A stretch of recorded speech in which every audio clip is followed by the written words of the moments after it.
Good morning and welcome to the National Newspaper Publishers Association's Let It Be Known. This morning, lots and lots of news. A Black woman criminally charged after a miscarriage. We're going to bring you that story. Another sad situation there. What they do to certain people, right? People who look like us. Fantasia was racially profiled at AirBNB, and she let the world know that hashtag Airbnb while blacks is still a thing. And Christian Keyes has dropped a bombshell. And where do you see who's supporting him and what they had to say to back up his claims of being sexually assaulted by a big Hollywood individual? And Israel admits to killing Israeli hostages as the U.S. Pressures them to halt their all-out assault, and more divisions between President Biden and Benjamin Netanyahu become obvious.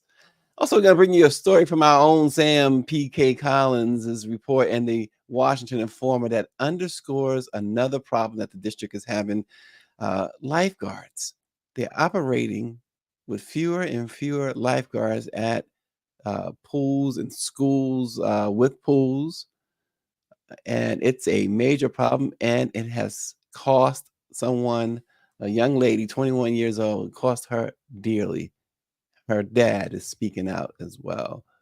We will also talk to a Syracuse University professor. We'll bring you an interview about this week. The Supreme Court is scheduled to hear a case involving whether Donald Trump, A, has presidential immunity, B, Donald Trump and the January 6th rioters, were they overcharged with the obstruction charge? Yeah, the Supreme Court. And there's a lot of complications there. It shouldn't be, but they are. And we'll tell you about that. But it is Monday, and I saw Power 96 over the weekend cooking up a storm, an absolute storm. And then he says this morning he posts this. He says it's 7 days before Christmas, and I need a loan for my ingredients so I can make the biggest pot of gumbo on this side of the Mississippi River. He must be expecting a whole lot of folks. But then he goes on to say that his wife has instructed him to sell some plasma if he needs money. So that is amazing what goes on in that household. But I tell you, if y'all would have watched his Instagram the other day, the meat that he was cooking, it was very salivating. He wanted some of that. He had everything on the grill, and it was looking good. So we gotta get out to back out to Louisiana and check him out. But we start this morning with a disturbing story out of Ohio.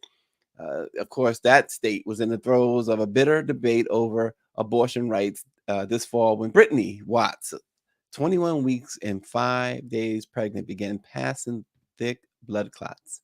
The 33-year-old Watts, who had not shared the news of her pregnancy even with her family, made her first prenatal visit to a doctor's office behind Mercy Health St. Joseph Hospital in Warren, a working-class city of about 60 miles. It was about 60 miles southeast, I guess, of Cleveland.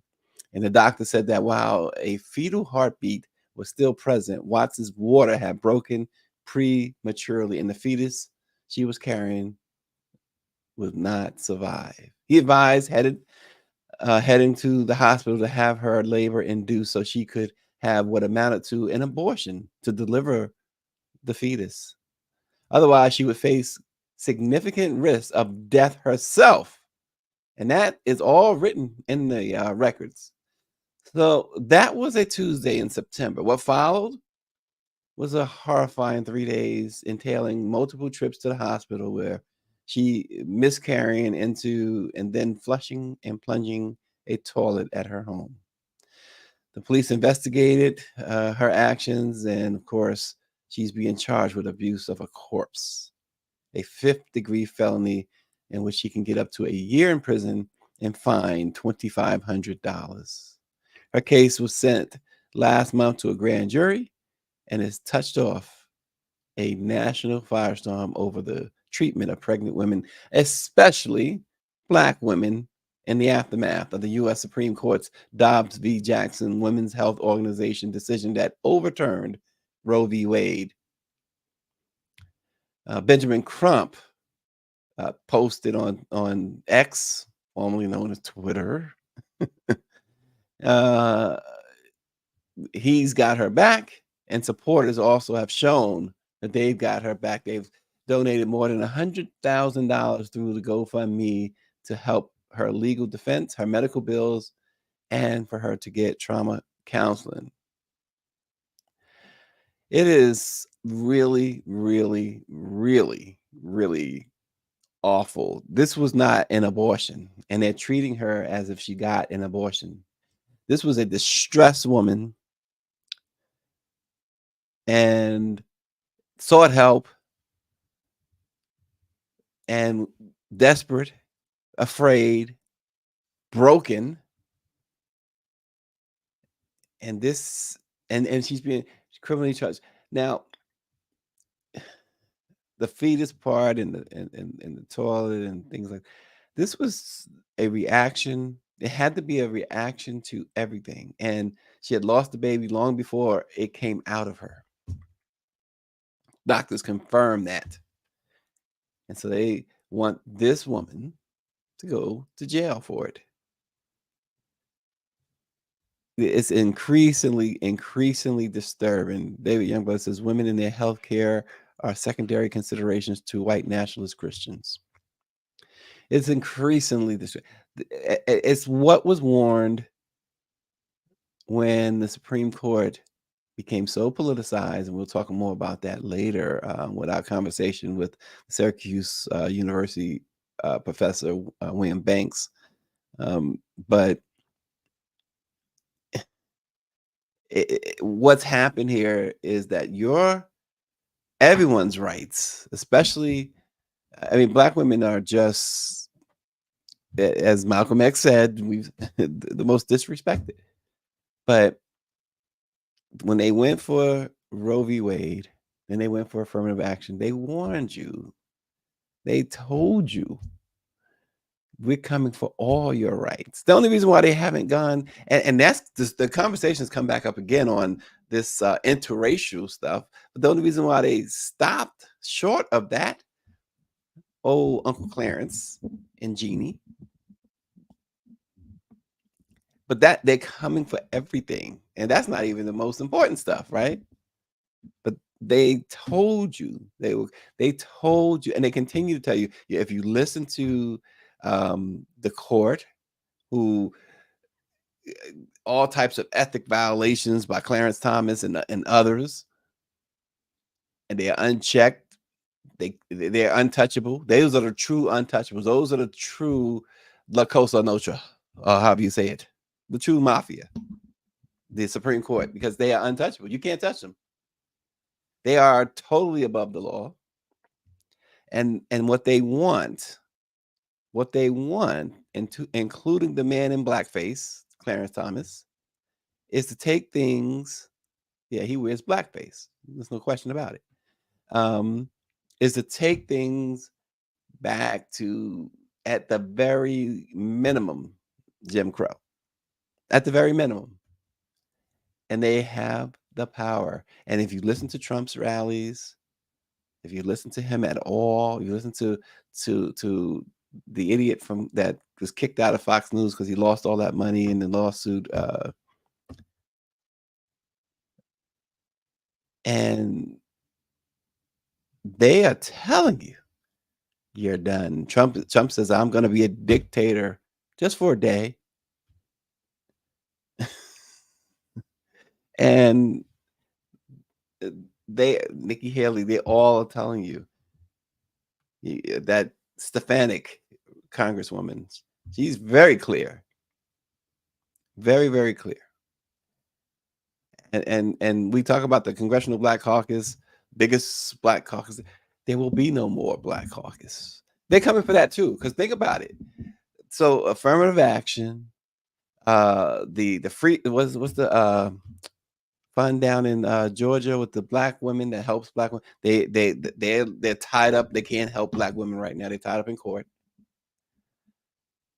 It won't be no Black caucus because they're gonna have the power and they're gonna say, oh no, it's an elected thing. You can't do that.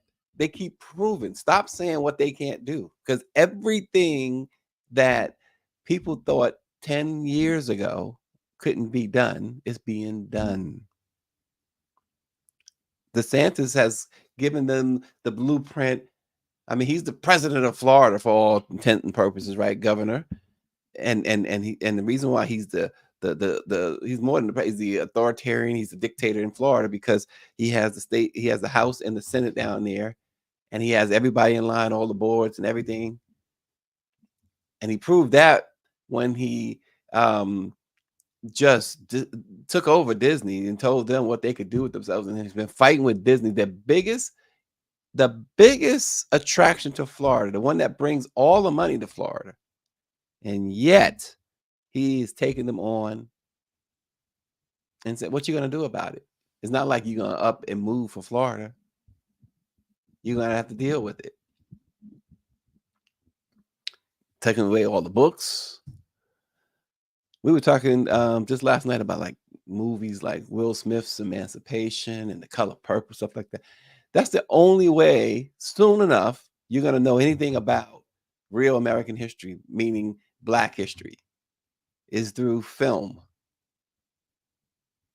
And at some point, they're going to stop that too. Don't say they can't, because they keep proving again and again and again that they are doing whatever they want to do.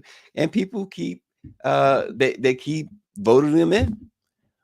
So then you got Blacks for Trump, Ice Cube for Trump, Sexy Red for Trump, Uncle Trump, she calls him. Very, very plantation minded.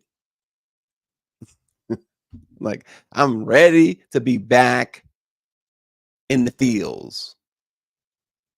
Let me go pick your cotton, is what they are saying. You got probably those Black for Trump. They probably training people now. This is how you pick cotton. This is how you don't look at them in the eye, because that's what they want. This is the Black press. We got to keep it real. And speaking of, we turn our attention to Fantasia. Fantasia. So you remember a year ago, it was just a year ago, AirBNB said that they had gotten rid of 4,000 hosts because of racism and racial discrimination. And they had the whole hashtag AirBNB while Black, like Starbucks while Black, walking while Black, driving while Black, breathing while Black. Well, Fantasia, and this shows you too, her situation is just another example. I don't care who you are. You know, she's in the movie. Speaking of Color Purple, she's in the movie, the musical, whatever they're doing. You know, people know Fantasia. I mean, she's not a big star. Nonetheless, people know her. She's a celebrity. So it shows you, because I remember Oprah telling the story some time ago too about going in a shoe store and a woman racially profiled her, and of course Oprah being Oprah, when the woman told her that she couldn't, because she didn't know who she was, told her she couldn't afford what was in the store, she should probably go somewhere else. This was Rodeo Drive. So Oprah, of course, goes to the store adjacent to that store and buys the store. Talking about a power move. Okay, well, it was like a movie. But of course, the girl got fired.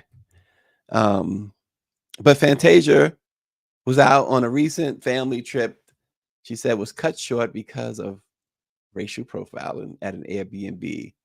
She went on social media saying that she and her family were asked by the Airbnb host to vacate the rental property. She says, "My stomach is so uneasy this morning as I'm riding back to my home in the cold and in the rain.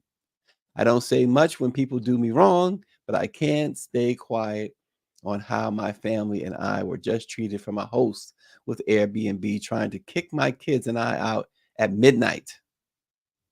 She claimed the unnamed Airbnb host accused us of having a party with loud noises outdoors because they saw balloons being dropped off in a game truck with no generator in the early part of the day. She said the number of individuals in her party matched the number of guests listed in her reservation, and she went all in.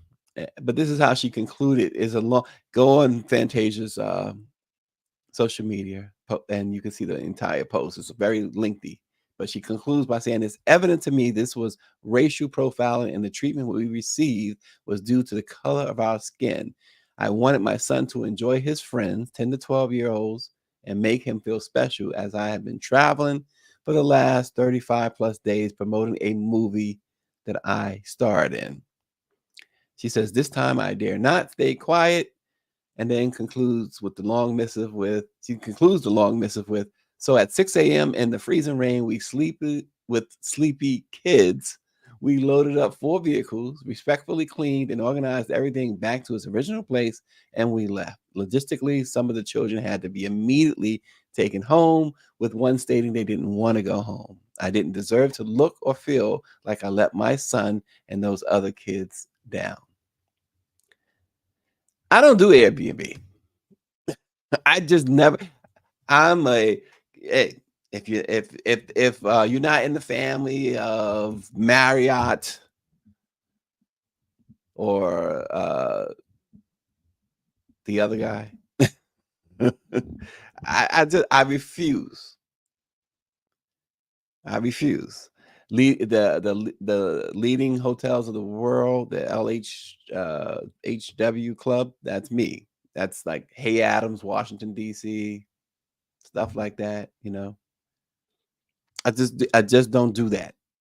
Y'all not catching me out there going to somebody's go rent from. I'm not down with that. We got friends who love to go down to the Outer Banks, renting these big, gigantic homes. I'm not down for that. I've done it with them. I've joined them a couple of times. I'll never do it again. Not because we had a bad experience with the host, but um, it's just not for me. I want a hotel with a maid, somebody cleaning the room. If I want room service, I want the hotel with the mini bar. I don't care if the snacks are $8. I'll just get somebody to pay for it. But nonetheless, I'm just not. But this stuff, Airbnb and all that, what they do, and this is America. We keep saying that this is America. This is America, and it's unfortunate that Fantasia or anybody has to experience that with their children. And then obviously she had other people's children with them to help her son have fun, as she put it, and to face that. And I'm sure the other people's children that she had, her friends' children, they felt good. They're with Fantasia Barrino. What could go wrong? Maybe she'll sing a note off key. I don't know, but the disappointment, and I'm sure somebody like a Fantasia probably felt like they would. I'm Fantasia. This can't happen to me. Joni King says, "I concur with you. No way I stay at someone's house. I don't know these folks." Right, right. And then they have all that, obviously, this authority. 6 in the morning, freezing rain, Fantasia has to load up 4 vehicles because of some racist. David Youngblood says, "White folks are in the initial stages of their all-out retribution." Yeah, they have been plotting and planning, and that plotting and planning intensified during Barack Obama's stay in the White House. We can't let these people do this again. It's amazing that Joe Biden got elected. And I say that only because he was Barack's vice president. So you know how they operate. You know how folks who the racist folks think, oh, you are a Negro lover. Yeah, leave it right there. Let that sit. Y'all know what that means. Y'all know the way to say that, the way they say it. I just say it in a kinder way. So we're gonna turn now our attention to Christian Keyes, the popular actor who got famous for appearing in Tyler Perry plays and movies. He dropped a bombshell. He explained that a wealthy male, quote unquote, gatekeeper has been sexually harassing him for years. Now, he was careful not to name who the alleged abuser was, but Christian before. So, just to give you a little background on Christian, because some people who don't really know Christian, yeah, you should know Christian, because before he landed a starring role in Tyler Perry's um, All the Queen's Men, which was adapted from a novel that Keyes wrote, he had bit parts and he was a model in music videos. He worked with Carrie Hilson, Ashanti, Mary J. Blige, and others. But then as his career began to take off, he began to get this big following, appearing in movies like Lord All Men Can't Be Dogs with Vivica A. Fox. Then he was in Medea Goes to Jail, the stage play, and What's Done in the Dark, which is ironic, right? What's Done in the Dark. But as he continued to rise, his fame, his star continued to rise, and put him in more rooms with rich and powerful people. He said a conversation needs to be had about abuse of power.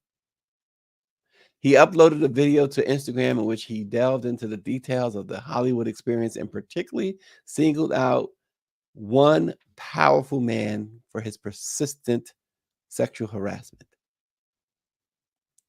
And then like he got back, a lot of folks came out backing him. Claudia Jordan. Now, so here's the important. I'm gonna mention Claudia Jordan because what Claudia Jordan revealed was really telling. Because sometimes people, well, um, why didn't you say something or do something about it when it happened? What Claudia Jordan said, you shared a piece of this with me when we first met, maybe 15 years ago, and said one day you would come forward, and you did. She says, I'm so proud of you. So he had revealed to her 15 years ago that this had happened. And that is, again, we talk about having the conversation, and he talks about having that conversation. And we said it too, the conversation. It needs to be had. They all need to be first. And I know it was his thing to reveal, not Claudia Jordan's. But how do you, it seems hard if I don't know the relationship between him and Claudia Jordan. Let me state that. I don't know if they're close friends or not, or whatever, or not. But it's so difficult. It seems like it would be so difficult to hold on to something like that, to be sexually uh, harassed. I don't know if he said abused, but harassed, at least harassed like that, and to and know who did. And what they're saying is, and others have jumped in and saying that, and some others in that who walk amongst people like Keyes and Claudia and others, they are saying that they know who the individual is. Obviously, Claudia knows who the individual is. And what they're saying, many are saying, is that people would be horrified, shocked, and just broken if they knew who this individual was. the only thing they revealed about this individual is that he is powerful, extremely wealthy, and black. And here's what someone posted under Keyes. What, oh, I forget his name. Gosh, Dondre Whitfield said, "Y'all don't want to have this conversation. If we told y'all about your heroes, he wrote capital He, and then the rest rose, and she rose, it would break y'all." So several people are saying that. Several people in the industry. Power 96, I believe them. Yeah, it's no reason not to believe him. But he says that the man once offered him $100,000 to take his clothes off and attempted to get in bed with him and do more stuff. So while we might, and I say this all the time, at least look, and David says it's not new. Again, people get so wrapped up. You got to stop getting so wrapped up in celebrities. Enjoy their craft. If you like them, go enjoy whether they sing, dance, or act. Enjoy that. But this being a fanatic, and you see the situation that's going on with for instance, between Cardi B and Nicki Minaj. Now Nicki's teasing her about her split with Offset, and and the fans are chiming in, and it's like that's none of your business. It's like if you if you support Nicki, you support Nicki. If you support Cardi, you support Cardi. As far as their music, and that's all it should go. It should only go no further than that. But people don't, millions upon millions. I mean, Beyonce has a cult. She's a church unto herself. She's worshipped. Taylor Swift. Why did I say that? But this is true. Others, so many others, and so my wife says, "So why let this predator keep getting away with this? So many masks have been ripped off recently. Why would it be such a shocking thing? He may not be at the point to tell who it is." Well, right. He may not, he's obviously not at the point yet, but if you saw his post, it seems like he's getting close to that point, and hopefully he does. But he underscores that this is a very powerful person, so he's probably afraid. He's probably afraid. But this, as Dondre wrote, these heroes and sheroes, y'all got to cut that out. Be your own hero. If you got kids, be the one who the child of. Charles Barkley was on 1000% right, no matter how controversial it was when he upset everyone by saying in the 90s, "I'm not your role model." He was 100% right. Don't look at me as being as your role model.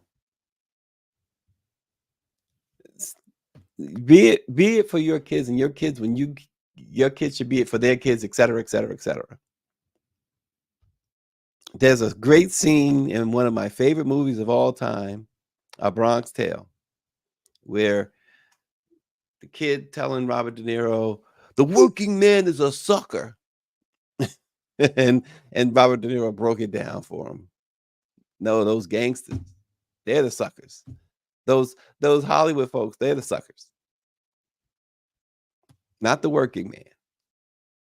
And that movie showed how he had to overcome all of that stuff. The kid Cologio running in the streets after the gangsters, admiring everything the gangsters was doing, the clothes they were wearing, the money that they were spending and stuff. And his dad would take him to the baseball game, Ebbets Field, and Yankee Stadium or whatever, and show him, okay, he drive the bus. He was the role model. Worked hard to provide for his family. He didn't go out stealing it. He didn't go out abusing people, taking it from them. David Youngblood, there you go. David Youngblood hits the nail on the head. He says, "My dad was my hero. He stayed with his family his entire life." Michelle Madison says, "Fantasia was wronged in the worst way." Southbound 3000 says, "They thought Charles was crazy. Turned out he was absolutely right and is the most loved in the game." Charles was 100% right. It's like, I'm not here to raise your child. I'm here. I'm working. Yeah, dribbling that basketball and shooting that, hooping and stuff. That's his job. Same thing, with all the rest of them. LeBron, or if you look to baseball, whether it's Barry Bonds, whomever. Soccer, Messi. They're not there to raise your kids. And they're not, and even for the adults, it's not even just the kids. The adults, they act like, oh my God, give it a rest. Grow up. All right. Turning our attention to Israel. Uh, it's getting worse and worse and worse. As even Israelites, oh gosh, I'm gonna get in trouble because I done said that word wrong. But people in Israel were left stunned and speechless when 3 hostages held by Hamas were killed by Israel forces. They were in the middle of an active war zone and they waved the white flag, and several reports that they were wearing on them the words SOS, waving a white flag and speaking in Hebrew to show that they were not the threat, that they were the hostages, and yet Israel's forces opened fire on them anyway, unarmed. Oh gosh, and critics, of course, they went in. They said this incident underscores what they say is the excessively violent conduct of Israel's security apparatus against Palestinians. And this Roy Yelling, who's the director of public outreach with the Israeli human rights group, said that it's heartbreaking, but it's not surprising. He says, "We have documented over the years countless incidents of people who clearly surrendered and who were still shot." He said the killings violated basic military ethics and international law. You can't, based on international, and who follows it when they're at war, right? But you cannot, based on international law, shoot at people trying to surrender, even they were the enemy. In this case, these were innocent hostages. So what they did was the same pretty much as what Hamas did on October 7th, only Hamas killed a whole lot more. But at that point, you say, does that matter? And so this comes as there is more and more pressure on the Biden-Harris administration to tap down on the support of Israel. There are widespread reports of unprecedented tension over the war between the White House and the government of Prime Minister Benjamin Netanyahu. And for instance, President Biden accused Israel of carrying out, quote, indiscriminate bombing in an off camera political event. He was caught off camera raging about it.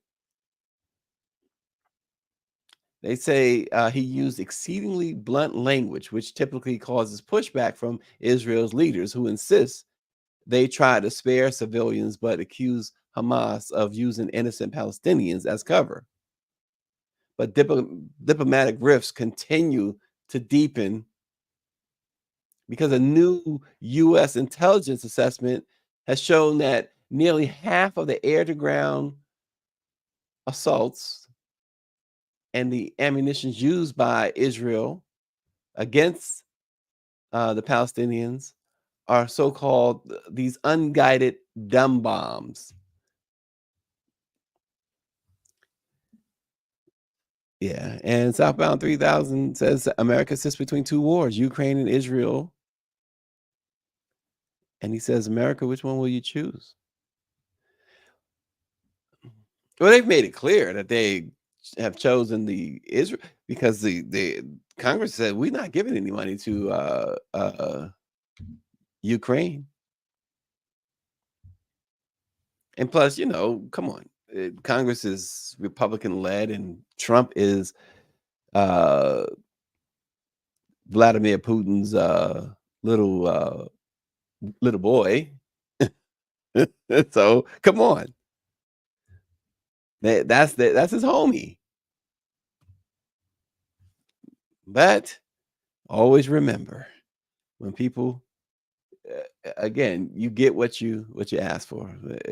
75 million people voted for Donald Trump in 2020, and you have many more. If you believe the polls, many more are doing the same. I mean, the Republican debates. Who cared about it? The Republican debates kept setting records after records for viewership, but the other way, record lows. It was like, okay, that last debate was a record low. This new debate, well, hey, we're breaking another record. Yeah, you are, 100,000 people watch, 90,000 people. If they have another debate, we'll probably get more viewers on our show than they do for the debate. And nobody cares because they know that it's all about Donald J. Trump. So I want to turn our attention to Washington, D.C.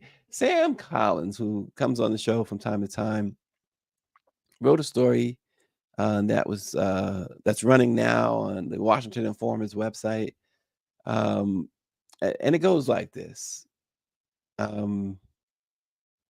more than a week after suffering a medical emergency and falling into the pool at the Roosevelt Aquatic Center, Jasmine Jefferson is in critical condition at Howard University Hospital with what family members describe as substantial brain damage. She will soon be transported to Bridgepoint Hospital, Capitol Hill. All the while, her family continues to press DC government workers' compensation personnel about benefits and medical coverage, which is outrageous. That should be a given. Jefferson, she's 21 years old. She's a fifth generation Washingtonian, and she went to the school without walls, which is in Northwest Washington. She was in her third year of employment as a DC Department of Parks and Recreation, DPR, lifeguard.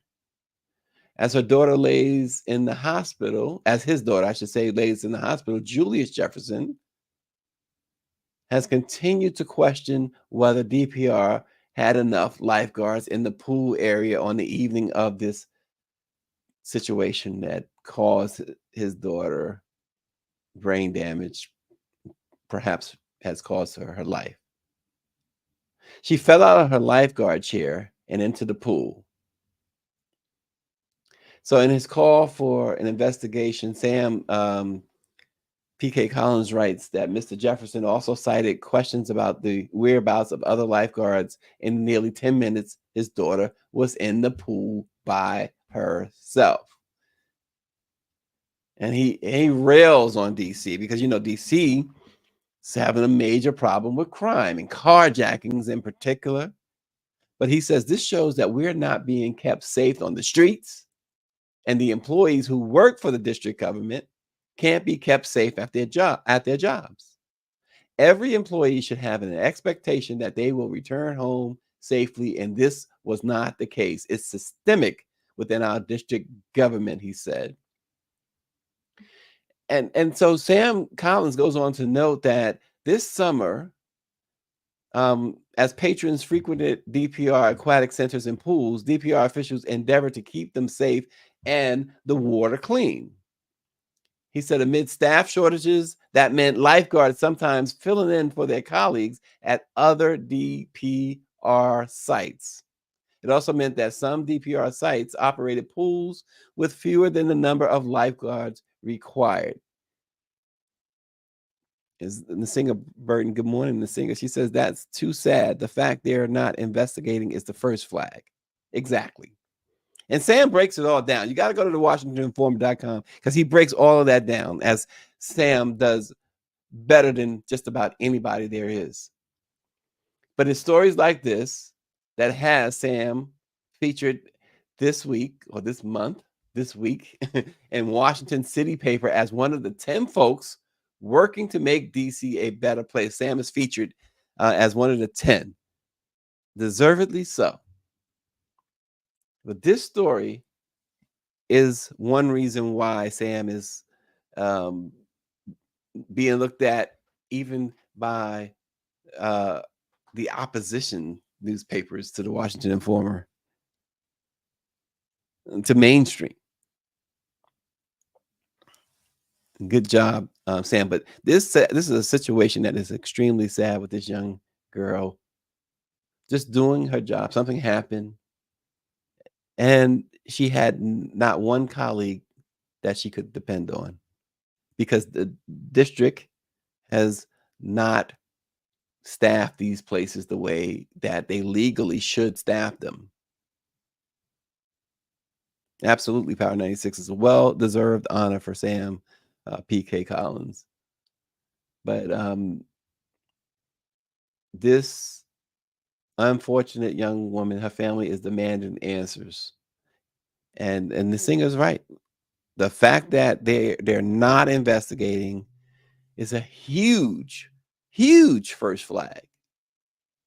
And maybe because the Washington Informer and Sam are going to shine and continue. I'm sure Sam's following up. Sam, another thing he does, I should say, as well as anyone, is follow a story through. So, with that type of pressure, I mean, you wouldn't want Sam on your back. So I would imagine that, uh, and the mayor Bowser, she reads the Informer, and she knows Sam.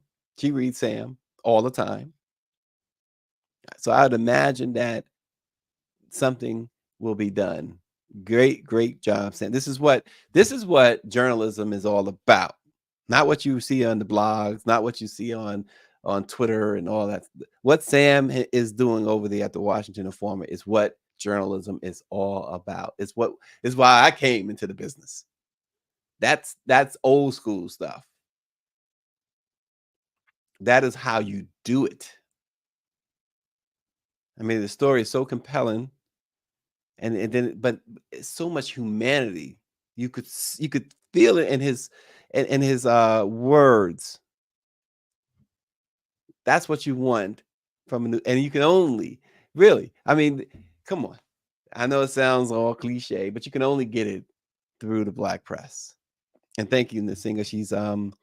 She's actually posted a link to the article with Jasmine Jefferson by Sam P.K. Collins. So this week, the Supreme Court is going to hear an important case and eventually rule on whether January 6 prosecutors erred in charging many with obstruction. A lot of folks have been convicted or pled guilty to multiple charges, including this obstruction charge. And now the court is going to hear about this. And the obstruction charge is central to Donald Trump's election case. Professor Emeritus of Law and National Security and Constitutional Law scholar at Syracuse University, William Banks, says that this is a big deal and could delay Donald Trump's DC criminal trial. The professor, who knows the Biden family fairly well, discusses the obstruction statute and all the implications of a ruling from a high court that's not only conservative, controversial, and political, but 3 of those justices were appointed by none other than the twice impeached 4 times indicted former President Donald Trump, who desperately wants the charges to either go away or be delayed until, as he hopes, he can win the election in November. Well, here is our conversation with Professor William Banks of Syracuse University. Today, we plunge into the heart of maelstrom that could alter the course of history. The Supreme Court's decision to weigh in on a case tied to the January 6th Capitol breach sends shockwaves through the corridors of justice, with the fate of hundreds of felony prosecutions hanging in the balance and the trial of former President Donald Trump teetering on the edge. We turn to an unparalleled legal mind for insight. Joining us now is Professor William Banks, a constitutional law and national security professor at Syracuse University, who says this is a big deal. Professor Banks, thanks for joining us. Yeah, it's good to be with you. And yes, it is a big deal. Yeah, it seems like it's a big deal. So let's just jump right into it. What is the legal basis for the charge of obstruction of an official proceeding in this case? Well, the statute that is the basis for this charge has got really two parts. It's an obstruction statute that's been around for more than 20 years. It was part of a law that was called the Sarbanes-Oxley law. It's basically an attempt to clean up financial crimes. But it's written very broadly so that it applies to any effort to obstruct a congressional proceeding. One part of the law focuses on documents or things that could be evidence in a congressional proceeding. And then the second part of it simply says, or in any other way interferes with a congressional proceeding. So we're looking at two sets of problems here. One applies to most of the defendants who've already been tried and convicted for their involvement in January 6th. And then the second involves the former president, who is, of course, due to be tried in the next few months. With those that have already been convicted, they're going to argue, at least many of them will argue, that they weren't, if they did anything wrong, it was just trespassing to come into the Capitol and have a good time or protest in support of the outgoing president, but they didn't do anything with documents.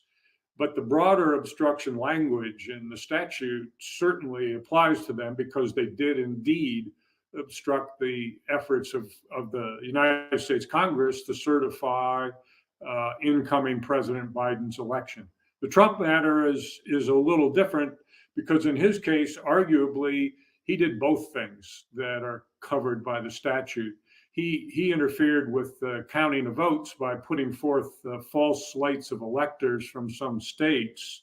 That's a documentary effort to obstruct what Congress was doing. And then, of course, it's at least alleged that he was responsible for having those hundreds and hundreds of people bust into the Capitol and create all kinds of havoc on January 6th. That obstructed also.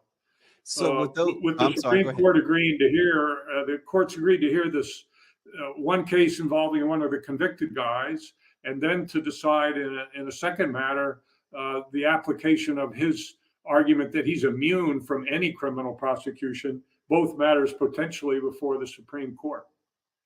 Yeah, so what might have influenced the Supreme Court's decision to review this specific charge? Because you just laid out something that seems cut and dry. Okay, so in the case of Trump, for instance, he wasn't physically in the Capitol, but it is alleged that it was his actions that led to it. But aside from that, you mentioned the other part of why he's being charged with obstruction. So why is this? Why did the Supreme Court? What influenced them to review this? The case that they agreed to review on the obstruction statute isn't Trump's case. It's one of these other guys who's already been convicted. But there are dozens and dozens of people in the same shoes as this man, and could eventually include Donald Trump. But in the meantime, they're going to look at whether the statute applies to sort of what you and I would think of as ordinary obstruction, getting in the way of something being done. That's obstruction, right? Preventing Congress from doing its job that day, that's obstruction. There's an argument, one of the three judges on the Court of Appeals was persuaded by the argument that it was applied only to interference with documents or evidence in a case, that it was really about financial crimes, different kettle of fish from the kind of stuff that was going on January 6th. The other two judges on the Court of Appeals didn't see it that way. They saw it in the more sort of common sense way that you and I just discussed. So I think there's a good chance that the Supreme Court will endorse what the Court of Appeals did. That is, fine that the statute applies to these guys, but there's a chance that it won't. And if it doesn't, that cuts the legs out from under part of the criminal charges that Mr. Smith is trying to get tried against Donald Trump. The other case that the court did agree or is considering whether to hear is the criminal immunity business, which is involves a different law. Well, in both cases, the double jeopardy and he also argues double jeopardy, but in the criminal immunity part as well as the obstruction, are there any precedents or legal principles that could guide the Supreme Court in its review of this case? You know, there's one very striking precedent about the criminal immunity argument. You look like you're not nearly as old as me, but I remember a case called United States versus Nixon involving former President Richard Nixon, when he argued that he could not be criminally involved in a case about the Watergate tapes in 1972 or 1973, more than 50 years ago now. And he lost that case. The Supreme Court said 8-0 that the president was not immune from criminal prosecution for wrongdoing, even while he was serving as president of the United States. I think that precedent is pretty strongly applicable to Trump's character here, even though the stuff that he did, he wasn't even president at the time. Well, and if you will, we can talk about the fact that 3 of those justices on the court were appointed by Donald Trump, and it is a largely conservative court. How might that play out in this? You know, I think we always have to worry about the conservative court and about the members that Donald Trump appointed to that court. So they could certainly carve out a new rule here, but it's hard for me to even imagine what that rule would be, given that Donald Trump, like every other citizen, you and I, we have to obey the law. If we don't obey the law, we can be held, to account for that. He's a private citizen in these circumstances. He did a bunch of stuff, and whether it's criminal or not is another set of questions about each charge. But he shouldn't be any more immune from criminal culpability or liability or punishment than any of the rest of us. What he did as president from 2016 to 2020 is something entirely different. But he was taking these actions as a private citizen when he'd been out of office for nearly 4 years. Well, his argument, Professor, though, obviously January 6th happened before he left office, just a week or so before he left office. And so his argument has been that, listen, A, he has immunity, which you've been discussing because he was president, and B, because he was acquitted of his of the impeachment in the House by the Senate. The Senate acquitted him. This amounts to double jeopardy. Have we heard that argument before? I tend to think not, but have we heard it? And how effective could that argument be with the high court? I think the impeachment argument and double jeopardy is a very frivolous argument. Impeachment is an entirely separate proceeding that's provided for, of course, in the Constitution itself. And of course, he wasn't convicted. So there was no consequence to him having been impeached, none whatsoever, except for another opportunity to tell his side of the story before the United States Congress. So I think they're entirely two different matters. Double jeopardy doesn't apply. And as to the argument that he was in his last week of presidency on January 6th, that's all true. But he was undertaking activities that are wholly outside the bounds of what the president of the United States should be doing. That is, interfering with the certification of the election, developing false slates of electors, and motivating thousands of his supporters to descend upon the Capitol and undertake a riot that nearly brought the whole democracy down.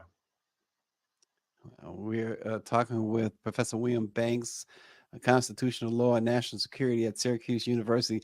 Love Syracuse University, by the way. It's always been Good one for of you. my favorites. Yeah, Now, it's but when you look at, I'm sorry, go ahead, Professor. well, it's a cold place to be right now. You could say, to say the least, right? But when you Yeah. look at this, the different ways that we can look at this, you've already mentioned how this could affect the even the Trump's trial, as far as the timeline, at least. Even if they take away an obstruction charge against Trump, there's still a myriad of other charges against the former president. But talk about that aspect if you can. The former president, has been wanting these trials to be delayed anyway. So doesn't this play into what he wants? It does. It's exactly what he wants to have happen. He, as in so many other aspects of his life and his presidency, he's running the clock. He figures if he can run the clock and time expires, he'll be vindicated, or he'll get off scot-free, or he won't have to pay the fine, or whatever it is. And this is one more thing. I think Smith has managed to persuade the district court judge in D.C. to begin the trial in March, and she's been holding to that. But this set of arguments now could delay, and if the delay goes beyond the summer of the political conventions, and the rest of the primary campaign season, and then into general election, it's going to be really difficult to get a trial undertaken and completed before the election done. And then, of course, the punchline that he hopes for is either that he'll win the presidency again, and then he'll simply appoint attorney general and tell him on his first act or her first act to dismiss the charges against him. It'll all be over. Wow.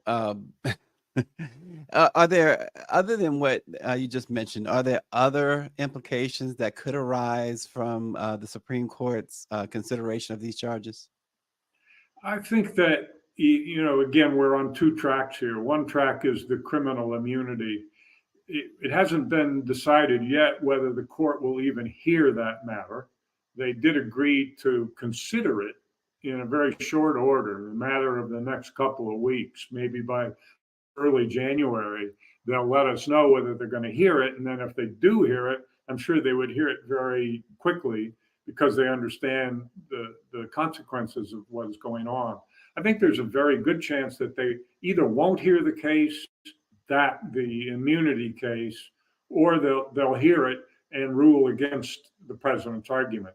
But that doesn't deal with the second issue, whether or not the obstruction charges can be applied to people like Trump, as well as these dozens and dozens of individuals who've already been convicted of obstruction-related crimes. So we've got to watch two trains, two tracks moving at different speeds here.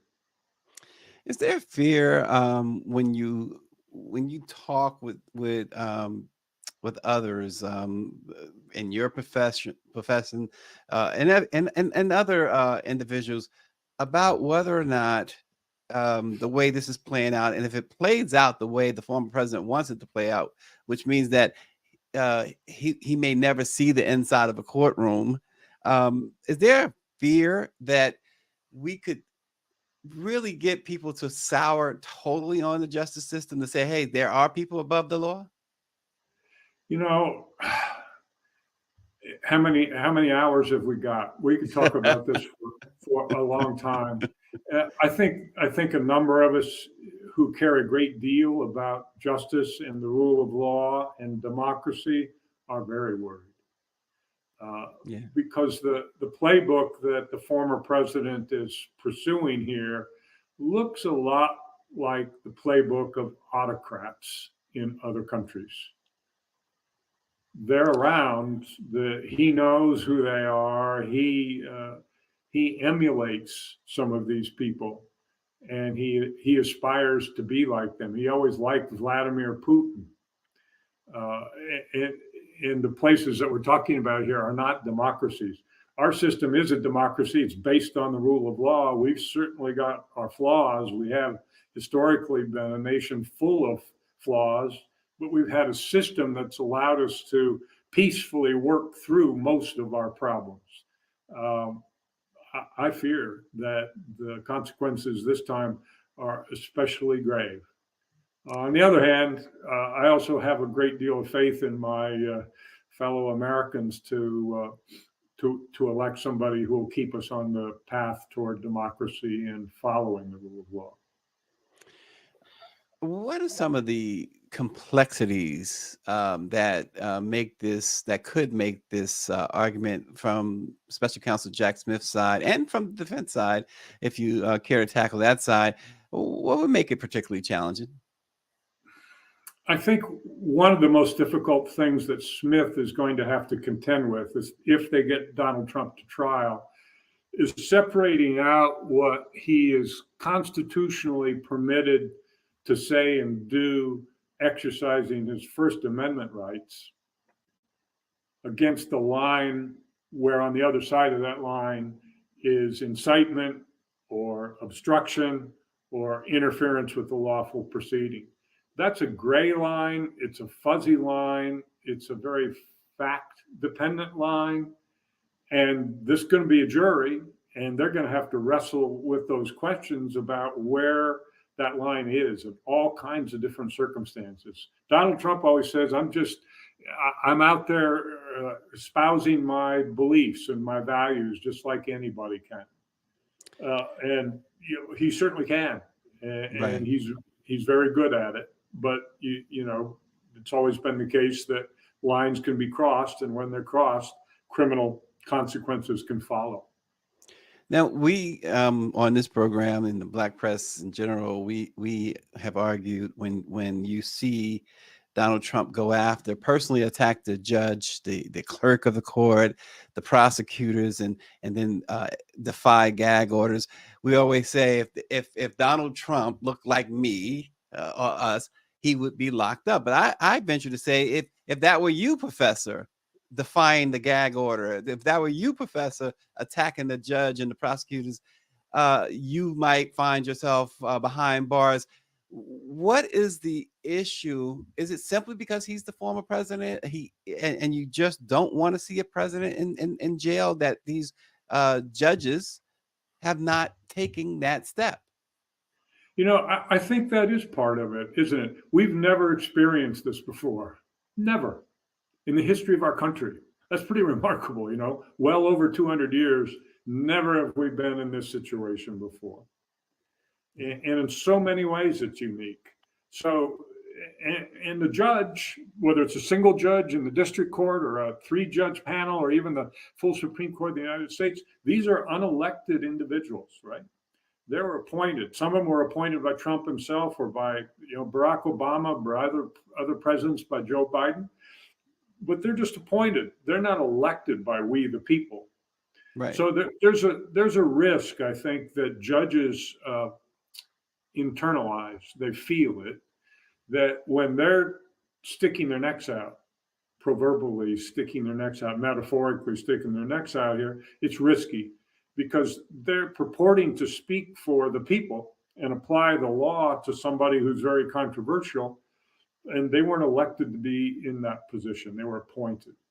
So we when I teach law students in a course in constitutional law, I quote Alexander Hamilton, who once said, the court is the least dangerous branch. You don't have too much to fear from the courts because the courts are appointed.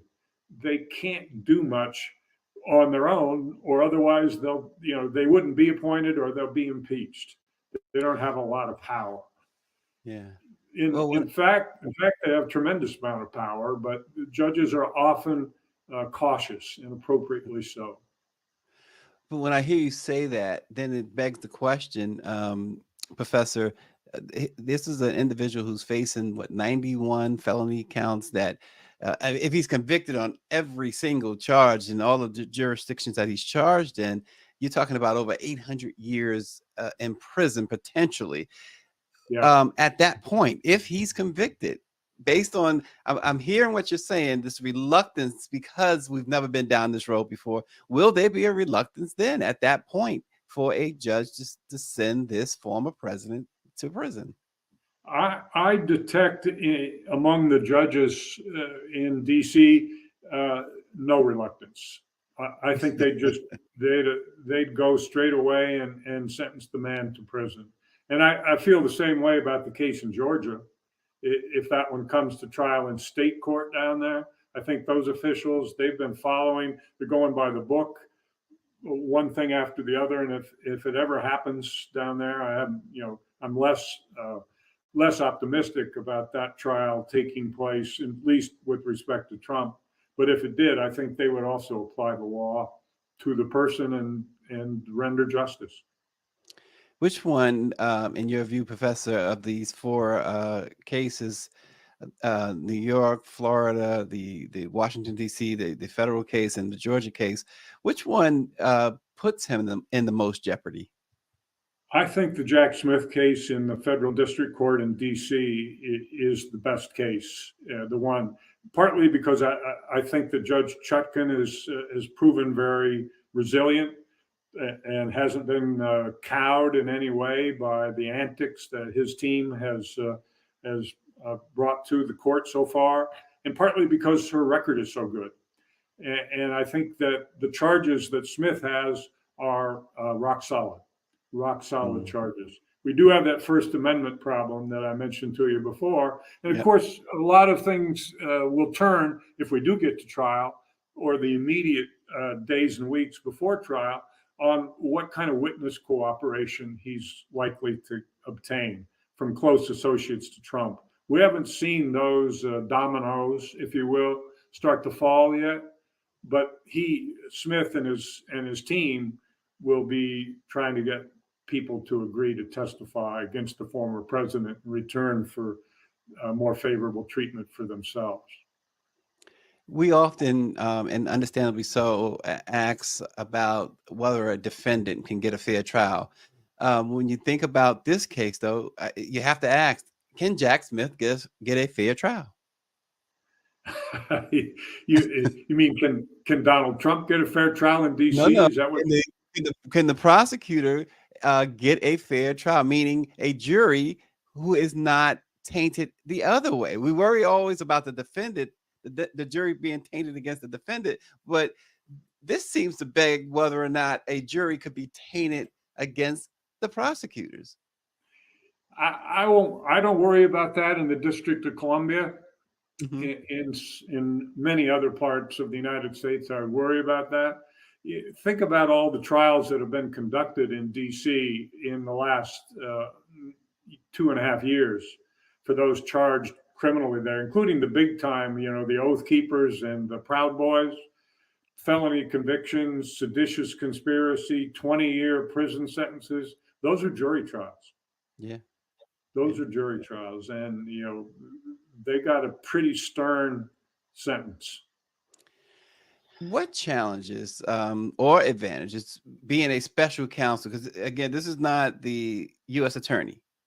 Is there any advantages or disadvantages that you have a special counsel leading this? I think for those of us who are sort of in the weeds here, those who are deeply involved in the procedure and in the institutional relationships, the independence that he has as a special prosecutor is worth something. I think to the person on the street, it doesn't register.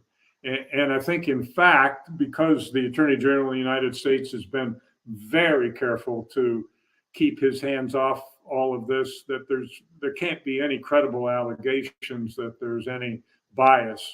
Well, they're making them anyway. Well, of course they are, right? There isn't an argument, but I don't think that's going to make a difference in the end. And Smith is one hard-nosed, tough guy, and he's been through the mill in a number of other circumstances. I'm sure he'll be just fine. Yeah. And before we let you go, Professor, really thank you for your time today. What would you suggest observers pay close attention to as all of this unfolds? What is the one thing you're keeping your eye on, if anything? I'm keeping my eye on the timing. I think it's important that this trial begin in the spring, in March or April at the latest, so that it can be underway and be completed in a matter of weeks without completely overshadowing the political process that has to unfold for the rest of 2024.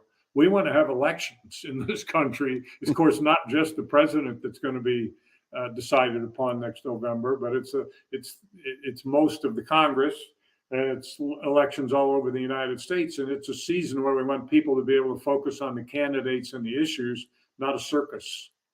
And the trial is bound to be a circus. So let's pay attention to timing, I think. Hope that it can happen on the calendar that's been set. And lastly, you did earlier mention about democracy. Does this case or any of these cases involving the former president, does that put democracy squarely on the line? You know, as long as the proceedings are allowed to follow as the way the law prescribes, I don't think democracy is threatened here. Democracy was threatened on January 6th. And I worry that we could have a repeat or something like a January 6th next year or at some other time. I think our institutions are more vulnerable now because of January 6th. And we see what happens in our Congress these days. They're unable to agree on much of anything. And that's a very frightening kind of prospect. And perhaps the election this year, if it goes smoothly and there isn't any violence or serious protesting, then things might begin to return to some kind of steady state. But I'm very worried about those circumstances. Yeah, it seems like history is going to really tell a big story some years from now when we look back on this particular chapter of American governance. For sure. I agree with you. Professor William Banks, who is a constitutional law and national security professor at Syracuse University. Thank you so much for joining the Black Press of America's Let It Be Known. Thanks for sitting in with us today. It was a pleasure to be with you. Thanks. And thank you all for watching. Yeah, that was, again, Syracuse University.